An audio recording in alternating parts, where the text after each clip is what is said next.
আর নতুন অভিজ্ঞতা। এই যে পাশে ভৈরব নদী, আর এই যে বাড়িতে যাচ্ছি, বাড়ি আছে, পাট করে দেখলে হবে না।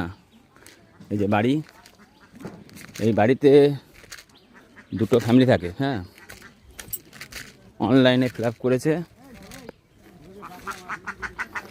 তাহলে হিসাব অনুযায়ী হাউস বিল্ডিং নাম্বার হবে একটা। তাহলে এই বাড়িতে দুজন থাকেন, তাই তো?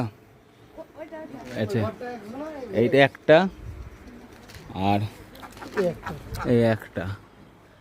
আচ্ছা, এই দুটো ঘর, তার মানে একটা ক্যাম্পাসের মধ্যে দুটো ঘর, ঠিক আছে। আর এই মাটি আছে, আর এইটা হচ্ছে রান্নাঘর, তাই তো? রান্না কিসে করো? তুমি করো হচ্ছে কিসে? তোমার তুমি খড়িতে, আর শাশুড়ি করে এলপিজি গ্যাসে, তাই তো? গ্যাস আছে। আচ্ছা, আর তোমার পায়খানা বাথরুম, তুমি শাশুড়ি পায়খানা বাথরুম পায়খানা করো, তাই না? আচ্ছা, এটা কল, এটা খাবারের জল উৎস নাকি? এটাই খাবারের জল, ঠিক আছে। আর এর পাশে ভৈরব নদী, ঠিক আছে। তো কোশ্চেন হচ্ছে যে এই বাড়িটা কি হবে, পাকা বাড়ি লেখা হবে না মাটি বাড়ি লেখা হবে? দেয়াল কিন্তু টিনের, মেঝে মাটির, আর ওপরের টিন।